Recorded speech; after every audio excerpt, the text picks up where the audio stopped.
इनकलाब वंदे।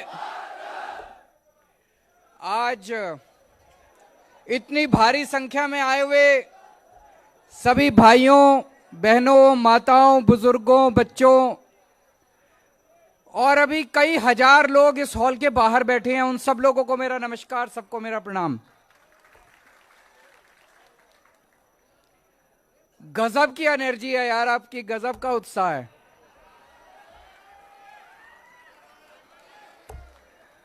और अभी हम अहमदाबाद से निकले यहां आने के लिए, सड़क के दोनों तरफ इतने लोग थे, ऐसे लग रहा था जैसे गुजरात के अंदर क्रांति आ रही है।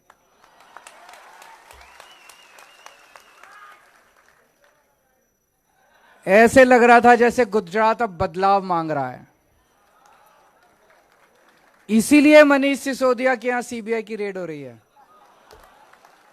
है कि नहीं है? जबरदस्त माहौल है गुजरात के अंदर। 27 साल के गंदे शासन के बाद अब गुजरात बदलाव मांग रहा है। अभी तक गुजरात के पास विकल्प नहीं था, अब एक अच्छा ईमानदार विकल्प मिला है। और गुजरात के लोग भी चाहते हैं कि जैसे दिल्ली और पंजाब में अच्छा काम हो रहा है, गुजरात में भी होना चाहिए। ये धर्म युद्ध है, ये महाभारत की तरह है।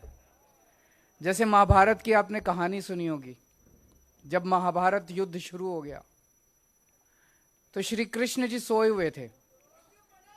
उनसे मदद मांगने के लिए दुर्योधन और श्री कृष्ण दोनों पहुंचे। दुर्योधन उनके सिरहाने बैठ गए, श्री कृष्ण उनके पांव के, अर्जुन उनके पांव के पास बैठ गए श्री कृष्ण जी के। उनकी जब आंखें खुली तो उनको पहले अर्जुन दिखाई दिए। उन्होंने अर्जुन से पूछा क्या चाहिए, तो दुर्योधन ने कहा पहले मैं आया था, मैं मांगूंगा। तो उन्होंने कहा नहीं, पहले मैंने इनको देखा। तो अर्जुन ने कहा कि भगवान, इस युद्ध के अंदर मुझे आप चाहिए, मुझे श्री कृष्ण चाहिए, भगवान चाहिए। दुर्योधन मन मन में बड़ा खुश हुआ, उसने कहा मेरे को तो सेना चाहिए थी। तो उसने कहा भगवान अगर ये ऐसे कह रहे हैं तो आप इनके साथ चले जाइए, मुझे अपनी सेना दे दीजिए। आज इन लोगों के पास पूरी सेना है, इन लोगों के पास पूरी ताकत है, इनके पास सीबीआई है, इनके पास ईडी है, इनके पास इनकम टैक्स है, इनके पास पुलिस है, इनके पास सारी, इतना पैसा है इन लोगों के पास। हमारे साथ श्री कृष्ण है, हमारे साथ भगवान है। और अंत में जीत सच्चाई की होगी, भगवान की होगी। और भगवान जनता के दिल में बसते हैं, जनता भगवान होती है, जनता जनार्दन होती है। आज जनता हमारे साथ है, ये जितना मर्जी हमें परेशान कर लें। आज दिल्ली में हमने शिक्षा और स्वास्थ्य में शानदार काम किया है। ऐसा काम किया है कि 75 साल, आजादी के 75 साल में इतना अच्छा काम कभी नहीं हुआ। जैसा भी मैं आपसे पूछ रहा था, मैंने आप लोगों से पूछा भाई सरकारी अस्पताल में कौन कौन लेके जाता? कोई नहीं लेके जाता। दिल्ली में आजकल अमीर लोग भी सरकारी अस्पताल में अपना इलाज कराते हैं। यकीन नहीं होगा आपको, आपको लगेगा केजरीवाल झूठ बोल रहा है। मैं आपसे निवेदन करूंगा, जो जो आ सकते हैं एक बार दिल्ली का चक्कर काट के आओ, दिल्ली होके आओ, दिल्ली के लोगों से फोन करके, दिल्ली के लोगों से पूछ लो। अगर दिल्ली में फोन करके पूछना, अगर कोई आदमी अगर आपको यह कह दे कि केजरीवाल अच्छा काम नहीं कर रहा, मुझे गुजरात में वोट मत देना। दिल्ली होके आओ, सरकारी अस्पतालों में घूम के आओ, सरकारी मोहल्ला क्लिनिक में घूम के आओ। दिल्ली के अंदर ग्रेटर कैलाश एक कॉलोनी है, सबसे अमीर लोग दिल्ली के वहां रहते हैं। वहां पे हम लोगों ने सरकारी डिस्पेंसरी बनाई है उन लोगों की मांग पे। वहां पे इतने अमीर अमीर लोग सरकारी डिस्पेंसरी में जाते हैं, मैं आपको बता नहीं सकता, इतने अमीर लोग। आज इतना शानदार स्वास्थ्य का सिस्टम कर दिया। अब दिल्ली में अमीर लोग अपने बच्चों को प्राइवेट, बड़े बड़े प्राइवेट स्कूलों से निकाल के सरकारी स्कूल में भर्ती करा रहे हैं। जैसे मैं एक स्कूल में गया था अभी थोड़े दिन पहले, एक क्लास में गया, मैंने वहां बच्चों से पूछा सरकारी स्कूल में, मैंने कहा आप में से प्राइवेट स्कूल छोड़ छोड़ के कौन आए हैं, हाथ खड़े करो। तो कई बच्चों ने हाथ खड़े किए कि हम प्राइवेट स्कूल से नाम कटवा के सरकारी स्कूल में आए हैं। मैंने एक बच्चे से पूछा कौन से स्कूल में पढ़ते थे, कौन से स्कूल से नाम कटवा के आए हो? बोला सेंट कोलंबस, दिल्ली का सबसे शानदार प्राइवेट स्कूल माना जाता है। प्राइवेट स्कूल में सेंट कोलंबस से नाम कटवा के दिल्ली के सरकारी स्कूल में आए हैं। गुजरात में भी ऐसे सरकारी अस्पताल और स्कूल चाहिए कि नहीं चाहिए? इसीलिए इन लोगों ने 2 महीने पहले झूठा केस बना के मेरे स्वास्थ्य मंत्री को अंदर कर दिया। 2 महीने से वो अंदर है, झूठा केस है बिल्कुल। अगर उसमें जरा सी भी सच्चाई होती, अगर सतिंदर जैन हमारा स्वास्थ्य मंत्री जरा सा भी बेईमान होता, मैं उसको निकाल के बाहर कर देता। मैंने पहले एक मंत्री को किया था, मेरा एक मंत्री गड़बड़ कर रहा था, मैंने उसको निकाल के बाहर कर दिया। पंजाब में अभी हमारा एक मंत्री गड़बड़ कर रहा था, हमने खुद उसको निकाल के जेल भेज दिया, खुद हमने उसको भगवंत मान ने उसको निकाल के जेल भेज दिया। हम जरा सा भी, इतना सा भी भ्रष्टाचार बर्दाश्त नहीं करते। लेकिन वो भ्रष्टाचार नहीं देख रहे। उन्होंने 2 महीने पहले मेरे स्वास्थ्य मंत्री को अंदर कर दिया और अब ये मनीष सिसोदिया को अगले 3-4 दिन में जेल भेजना चाहते हैं। क्यों? ये चाहते हैं कि दिल्ली में जो शिक्षा और स्वास्थ्य का अच्छा काम चल रहा है वो बंद हो जाए। उनका ये मकसद है। ये तो गलत बात है। ऐसे देश कैसे तरक्की करेगा? अगर हम सारे आपस में लड़ेंगे तो देश कैसे तरक्की करेगा? हमें तो यह सोचना चाहिए कि अगर दिल्ली के अंदर शिक्षा और स्वास्थ्य का इतना अच्छा काम हो गया तो केंद्र सरकार को हमें बुलाना चाहिए था, हमें कहना चाहिए था सिखाओ, हम पूरे देश में करेंगे। यह अच्छी बात होती कि नहीं होती?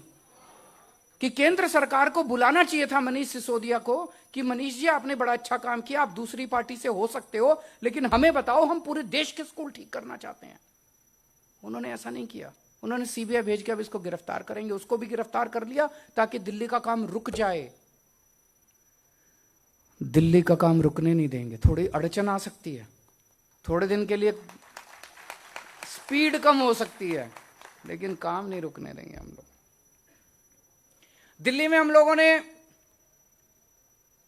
पहले, दिल्ली में जब हमारी सरकार बनी बहुत पावर कट लगते थे, कई बार बिजली जाया करती थी। हमने 24 घंटे बिजली कर दी और बिजली मुफ्त कर दी।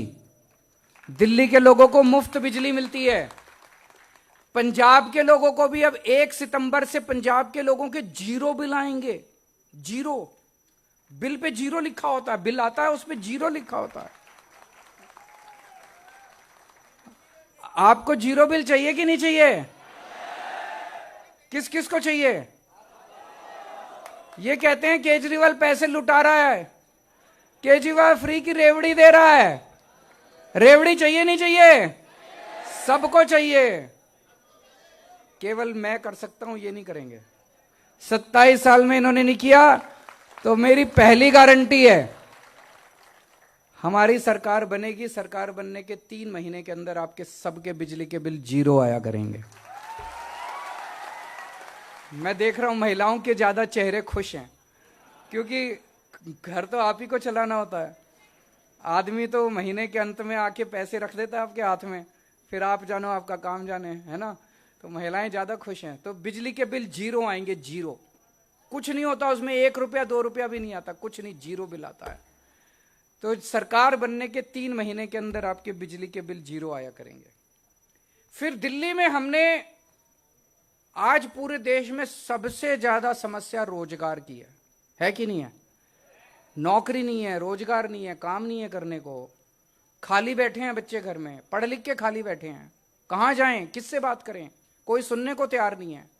इनके पास जाओ तो ये तो कहते हैं कि किसको, इनको तो अब चिंता भी नहीं है बीजेपी वालों को। गुजरात में इनसे हम बात करते हैं, हम कहते काम क्यों नहीं करते? कहते क्या जरूरत है, जनता किसके पास जाएगी, हमारे ही पास आएगी। 27 साल हो गए इनको। इतना अहंकार हो गया इन लोगों को, इतना अहंकार हो गया बीजेपी वालों को। दिल्ली में पिछले कुछ सालों के अंदर, 5 साल के अंदर, मैंने 12 लाख बच्चों को रोजगार दिलवाया है। 12 लाख बच्चों को। दिल्ली तो छोटा सा है, वहां 12 लाख बच्चों को दिलाया तो यहां तो ज्यादा ही दिला देंगे। करना आता है हम लोगों को, रोजगार दिलाना आता है, हम ही को आता है, इनको नहीं आता, हम ही को आता है। तो गुजरात में हमने गारंटी दी है, गुजरात के हर बेरोजगार युवा को रोजगार दिलाएंगे 5 साल में, और जब तक रोजगार नहीं मिलता हर बेरोजगार युवा को 3,000 रुपए महीने का बेरोजगारी भत्ता।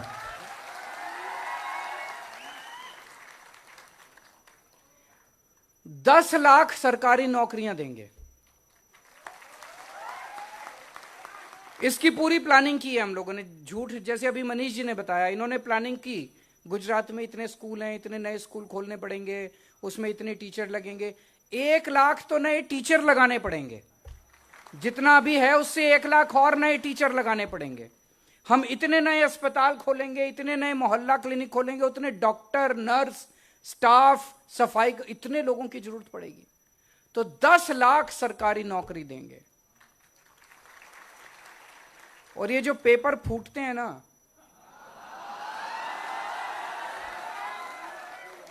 इसका कानून लेके आएंगे, इसका कानून लेके आएंगे। पेपर फूटने वालों को जिंदगी भर जेल में रखेंगे।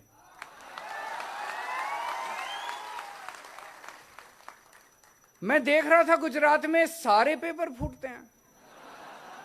जो सरकार एक पेपर नहीं करा सकती वो सरकार क्या चलाएंगे, उनके बस की बात नहीं है। जो सरकार, एक दिल्ली में अभी तक एक पेपर नहीं फूटा 7 साल में। जो गुजरात में अगर सरकार एक पेपर नहीं चला से, एक पेपर नहीं कर सकती, वो क्या सरकार चलाएगी। उनको छोड़ देना चाहिए, उनके बस की बात नहीं है। हम एक भी पेपर नहीं फूटने देंगे, टाइम पे पेपर होंगे सारे के सारे, और इसके खिलाफ एक सख्त कानून लेके आएंगे।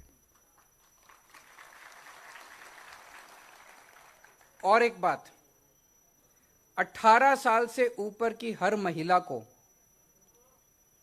हर महीने 1,000 रुपए उसके अकाउंट में देंगे। होना चाहिए कि नहीं होना चाहिए। मैं बहुत सारी ऐसी गरीब बेटियों को जानता हूं जिनको एडमिशन मिल जाता है अच्छे कॉलेज में, लेकिन पिताजी के पास पैसा नहीं है आने जाने का पैसा देने के लिए, कॉलेज की फीस देने के लिए पैसा नहीं है। अगर उनको 1,000 रुपए उनके अकाउंट में जाएगा तो उस बच्ची की पढ़ाई पूरी हो जाएगी। आजकल महंगाई इतनी ज्यादा हो गई, एक औरत अपने बच्चों को पालती है, अगर 1,000 रुपए उसके हाथ में जाएगा तो बच्चों के लिए कुछ फ्रूट्स ला सकती है, दूध ला सकती है, कुछ उसको दे सकती है। एक बुजुर्ग महिला है, बेटी घर में आती है, उसका मन करता है थोड़े से पैसे बेटी के हाथ में रख दूं, फिर वो अपने पति से मांगती है, अपने बेटे से मांगती है। अब अगर 1,000 रुपए उसको सरकार दे देगी तो उसे किसी की तरफ देखना नहीं पड़ेगा, वो अपने 1,000 रुपए निकाले। है कि नहीं है? मिलने चाहिए कि नहीं मिलने चाहिए महिलाओं को? ये कहते हैं केजरीवाल पैसे उड़ा रहा है। मैं पैसे लूट नहीं रहा, मैं स्विस बैंक में नहीं ले जा रहा पैसे कमा के, मैं जनता को दे रहा हूं, जनता का पैसा जनता को दे रहा हूं। उनके स्कूल अच्छे कर देते हैं, महिलाओं को दे देते हैं, बिजली मुफ्त कर देते हैं, पानी मुफ्त कर देते हैं। इतनी महंगाई है, अगर हम जनता को थोड़ा सा राहत देते हैं तो क्या गलत करते हैं, अच्छी बात करते हैं। अभी मनीष जी ने बताया, आपके बच्चों को अच्छी शिक्षा देने की जिम्मेदारी हमारी है। हमें वोट दोगे, आपके बच्चों का भविष्य बनाएंगे।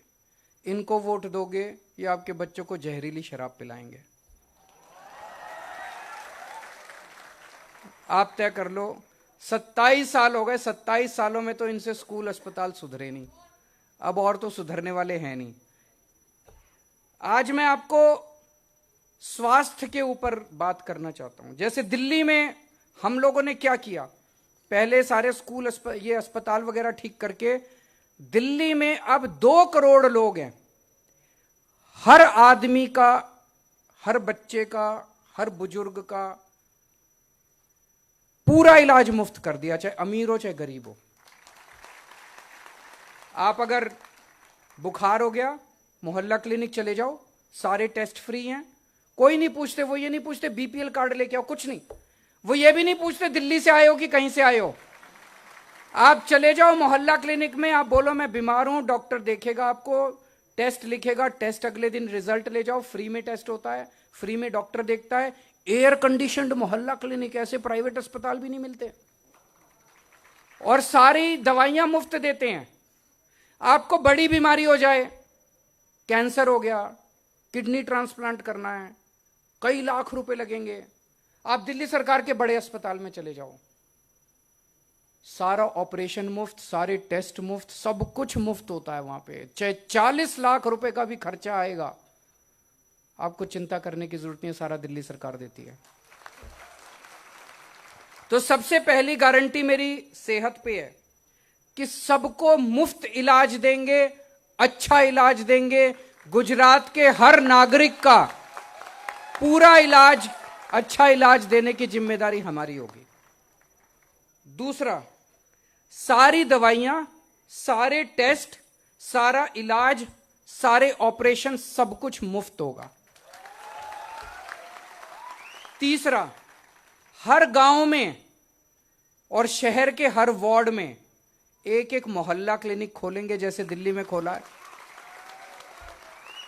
चौथा, जितने सरकारी अस्पताल हैं उन सारे अस्पतालों को शानदार बनाएंगे, एयर कंडीशनड बनाएंगे, डॉक्टर को अच्छा करेंगे, अच्छा इलाज करेंगे, सब पूरा कायाकल्प करेंगे सरकारी अस्पतालों का, और कई नए सरकारी अस्पताल खोलने पड़ेंगे।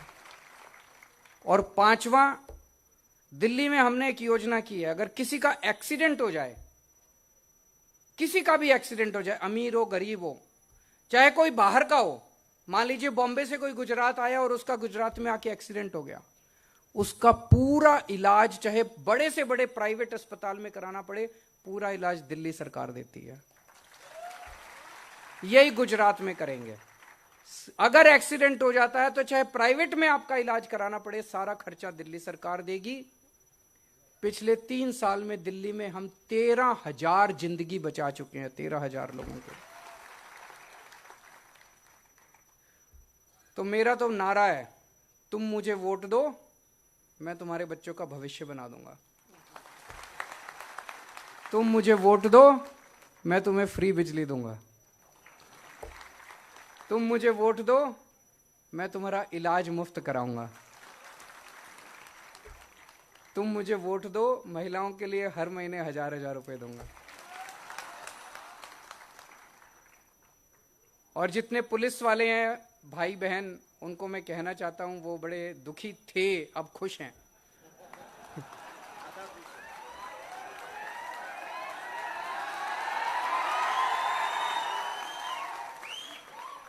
वो ग्रेड पे मांग रहे थे। मैं एक बार ही आया तो मैंने प्रेस कॉन्फ्रेंस में कहा भी इनकी डिमांड जायज है, इनको ग्रेड पे मिलनी चाहिए। तो उन्होंने, सब लोगों ने मेरी तस्वीर और मेरा वीडियो अपनी डीपी में लगा लिया व्हाट्सएप पे। गुजरात सरकार घबरा गई बुरी तरह से। अगले दिन गृह मंत्री ने प्रेस कॉन्फ्रेंस करके बोला कि इनकी डिमांड हम मानेंगे, लेकिन उनकी नीयत खराब थी, पूरी डिमांड नहीं मानी। उन्होंने क्या किया, ग्रेड पे नहीं दिया, उनको केवल भत्ता बढ़ा दिया। तो मेरी अब उनको डिमांड है, मेरी अब उनको निवेदन है सारे पुलिस के भाइयों को कि इनसे भत्ता ले लो,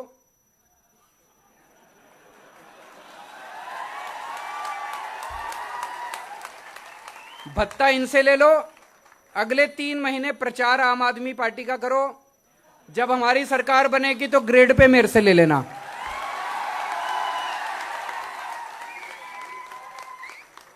सही है ना? अभी कल मेरे को पता चला इन्होंने 1 करोड़ रुपया, अभी थोड़े दिन पहले जब मैं आया मुझे पता चला कि यहां पे गुजरात का कोई रहने वाला व्यक्ति फौज में अगर है और वो शहीद हो जाता है तो गुजरात सरकार की योजना थी, उसको 1 लाख रुपए देते हैं, और वो भी नहीं देते, उसके लिए भी दौड़ाते हैं उसको। ये तो हमारे सैनिकों के साथ अपमान है। जो देश के लिए शहीद होते हैं उनका तो सम्मान कर, उनके परिवार का मरने के बाद सम्मान करना चाहिए, देश को उसका ख्याल रखना चाहिए। दिल्ली में हम लोगों ने उनके सम्मान में 1-1 करोड़ रुपए का हम उनको चेक, मैं खुद जाता हूं उनके घर। दिल्ली का रहने वाला कोई भी शहीद अगर होता है तो मैं खुद 1 करोड़ रुपए का चेक लेके उसके घर जाता हूं, उसके परिवार को देके आता हूं। तो जब मैं पिछली बार आया गुजरात, मैंने कहा कि गुजरात के पूर्व सैनिक भी यहां हड़ताल पे बैठे हुए थे। मैंने कहा इनकी मांग जायज है, 1 करोड़ रुपया गुजरात के सैनिकों को भी मिलना चाहिए। तो गुजरात सरकार ने कल ऐलान तो किया, लेकिन लोग कह रहे हैं देंगे नहीं। चुनाव है इसलिए किया, क्योंकि अगर इनकी देने की नीयत होती तो बीजेपी पूरे देश में जहां जहां बीजेपी की सरकार है सब जगह करती, बाकी कहीं नहीं किया, गुजरात में किया। इसलिए मैं इनसे मांग करता हूं, अगर तुम्हारी नीयत साफ है तो पिछले 5 साल में जितने शहीद हुए थे अगले 10 दिन में उनको दे दो, और अगर नहीं दोगे तो जनता सोचेगी झूठ बोल रहे हैं, चुनाव के बाद पलट जाएंगे। और दूसरी बात, दिल्ली में हम केवल सैनिकों को नहीं देते, हम दिल्ली पुलिस वालों को भी देते हैं। पुलिस भी तो अपनी जान हथेली पे रख के, पुलिस वाले भी तो शहीद होते हैं, पुलिस वाले भी तो ड्यूटी में कितनी बार शहीद होते हैं। तो गुजरात पुलिस वालों को भी इस 1 करोड़ की योजना में शामिल किया जाना चाहिए। गुजरात पुलिस से भी अगर कोई शहीद हो तो उसके परिवार को मरने के बाद, शहीद होने के बाद 1-1 करोड़ का उसको सम्मान राशि मिलनी चाहिए। मिलनी चाहिए कि नहीं मिलनी चाहिए? जितने हमारे स्टेट ट्रांसपोर्ट के कर्मचारी हैं वो भी बहुत दुखी हैं, वो मेरे से मिलने के लिए आए थे। तो मैं उनको भी ये आश्वासन देना चाहता हूं, उनकी तनख्वाह बहुत कम है, वो चाहते हैं कि उनकी तनख्वाह बढ़ाई जाए। जितने ड्राइवर हैं, जितने कंडक्टर हैं, सरकार बनने के 1 महीने के अंदर हम आपकी तनख्वाह बढ़ा देंगे, लेकिन उसके पहले आपको भी एक काम करना पड़ेगा। सभी ड्राइवर कंडक्टर आज से कमर कस लो, बस में जितनी सवारियां हैं सबको बोलो कि झाड़ू पे वोट डालना है। मंजूर है? सारे ड्राइवर, सारे कंडक्टर जितने हैं गुजरात के स्टेट ट्रांसपोर्ट में, सारे बोलो, एक एक हर बस में सामने खड़े होकर बोलो कि सारी सवारियां सुनो, जब टिकट देते टाइम उनको बोलो कि झाड़ू झाड़ू झाड़ू।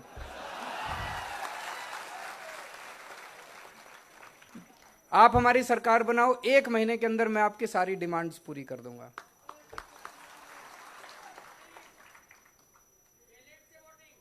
हैं जी, बैलेट्स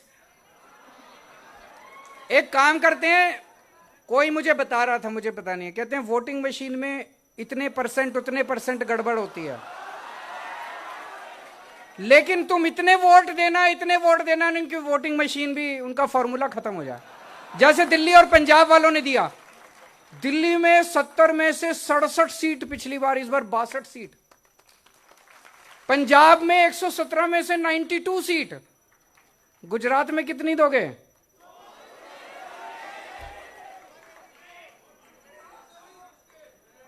होमगार्ड को क्या बोलते हैं? जीआरडी। होमगार्ड जितने हैं वो भी मेरे से मिलने आए थे, जीआरडी, और उनकी भी बहुत सारी समस्याएं हैं। दिल्ली में भी थी। होमगार्ड वालों से तो मैं दिल्ली में, जब मैं मुख्यमंत्री नहीं बना था, बनने के बाद भी बहुत मिलता था। वहां भी समस्याएं दूर की, आपकी भी सारी समस्याएं दूर करेंगे। आप भी अब प्रचार पे लग जाओ, 3 महीने खूब प्रचार करो मिलके। अब कुछ एक प्रश्न जो हुए थे, एक किसी भाई ने बताया कि 30 लाख परिवार ऐसे हैं जो चिट फंड के शिकार हैं। भगवंत मान पंजाब के मुख्यमंत्री ने पिछले हफ्ते ही इसके ऊपर बहुत बड़ी इंक्वायरी शुरू की है, यहां भी करेंगे, आपका एक एक पैसा आपको वापस दिलाएंगे। वहां से इलेक्ट्रिसिटी स्टाफ के किसी कर्मचारी ने, डिस्कॉम, उन्होंने कहा था उनके कई सारे मसले हैं। आप लोग भी बिजली वाले जितने घरों में जाते हो, प्रचार करो खूब। मीटर रीडर भी हैं, घर घर भी जाते हैं, प्रचार करो खूब, सरकार बनाओ, 1 महीने में आपके सारे मसले दूर करेंगे। जीआरडी,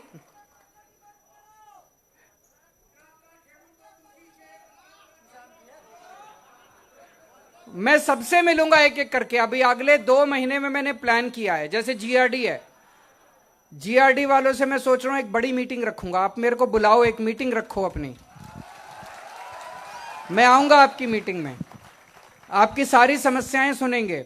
देखो कुछ लोग ऐसे हैं जो सरकारी कर्मचारी हैं, वो मीटिंग कर नहीं सकते, उनकी मजबूरी है, सरकार उनको नौकरी से निकाल देगी, उनको मैं ऐसे ही बोलता हूं।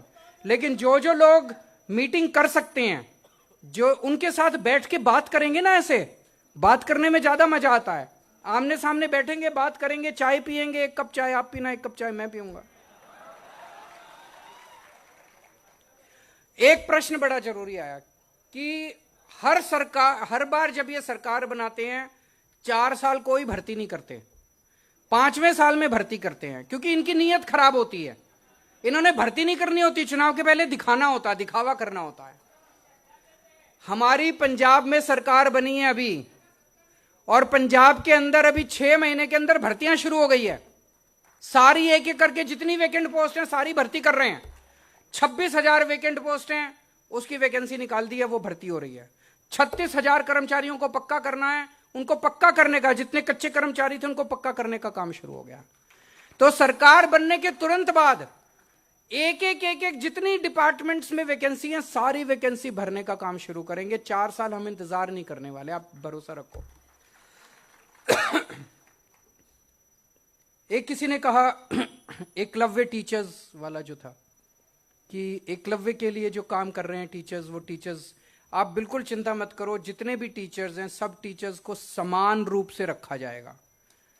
जो एक सरकारी टीचर को जो स्केल मिलना चाहिए सबको वो स्केल देंगे। बहुत बड़े स्तर के ऊपर नए स्कूल बनाएंगे, नए टीचर्स रखेंगे। जो पुराने टीचर्स हैं अलग अलग उनके जितने मसले हैं, जैसे इन्होंने बताया एकलव्य के जो टीचर्स हैं उनको पूरी तनख्वाह नहीं मिलती, कम तनख्वाह मिलती है, आपको सरकारी स्केल दिलाएंगे। और यहां पे एक मैडम ने बोला कि भ्रष्टाचार बहुत ज्यादा है। दिल्ली में हमने जो इतने सारे काम किए, लोग कहते हैं केजरीवाल जी पैसा कहां से आता है? आपने बिजली भी मुफ्त कर दी, आपने स्कूल भी बनवा दिए, स्कूलों में शिक्षा भी मुफ्त है, नए अस्पताल भी बना दिए, अस्पतालों में भी इलाज मुफ्त है, मोहल्ला क्लिनिक कितने बना दिए, पानी मुफ्त कर दिया। हम दिल्ली में बुजुर्गों को तीर्थ यात्रा भी कराने ले जाते हैं मुफ्त में, अयोध्या जी ले जाते हैं, शिरडी बाबा ले जाते हैं, पुरी जी ले जाते हैं, पूरा आना जाना खाना पीना बुजुर्गों का सब मुफ्त होता है। एसी ट्रेन में ले जाते हैं, एसी वहां पे होटल में रुकवाते हैं, बुजुर्गों को तीर्थ यात्रा कराते हैं, वो भी मुफ्त है। योगा कराते हैं दिल्ली में, पूरे दिल्ली के अंदर जगह जगह पार्कों में योगा क्लासेस फ्री में होती हैं। लोग पूछते हैं मेरे से पैसा कहां से आता है?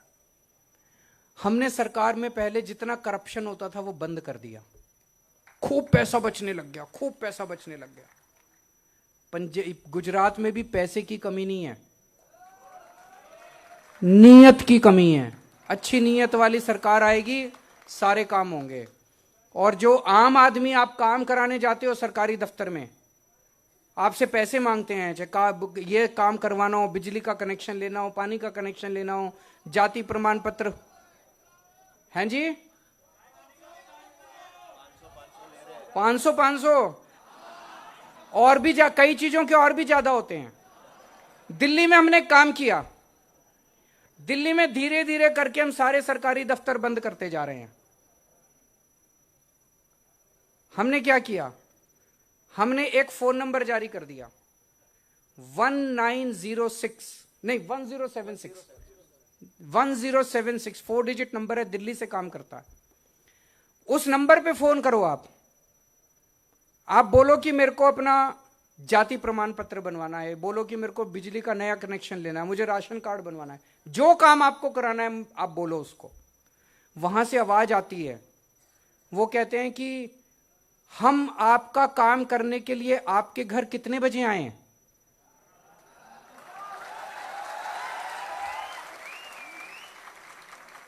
पूरी दुनिया में ऐसी सर्विस नहीं है, पूरी दुनिया में, अमेरिका में भी नहीं है, दिल्ली में है।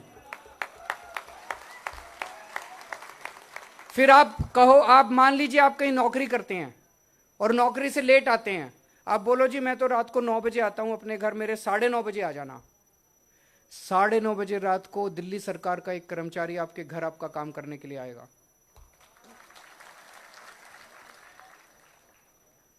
और वो आके आपको कहेगा ये पेपर चाहिए, आप उसको पेपर दीजिए, अपने साथ एक फोटोकॉपी मशीन लेके आएगा, वो आप पूरी फोटोकॉपी कर लेगा, आपको एक रसीद दे के जाएगा, और 10 दिन के अंदर आपका कार्ड या जो भी काम है वो आपके घर आपके बाय पोस्ट आ जाएगा। आपको किसी को रिश्वत देने की जरूरत नहीं है, लाइनों में लगने की जरूरत नहीं है, रिश्वत देने की जरूरत नहीं है, दलालों के चक्कर काटने की जरूरत नहीं है। गुजरात में भी हो सकता है। एक ही शर्त है, आम आदमी पार्टी की सरकार बननी चाहिए। तो दोस्तों, जैसा ईशुदान भाई ने कहा, गोपाल भाई ने कहा, सब लोगों ने कहा, एक एक आदमी को जिम्मेदारी लेनी पड़ेगी 100 लोगों को वोट देने के लिए तैयार करने की। मंजूर हैं आप लोग? सब लोगों को जिम्मेदारी लेनी है। इस चुनाव को हमें एक क्रांति के अंदर, एक आंदोलन के अंदर तब्दील करना है। गली के अंदर लोग निकल जाएं आम आदमी पार्टी के लिए। अगर सारे जनता तय कर लेगी तो ये जितनी मशीन खराब कर लें, फिर मशीन हमारी है, उसके बाद सारी वोट हमें पड़ेगी। भारत माता की।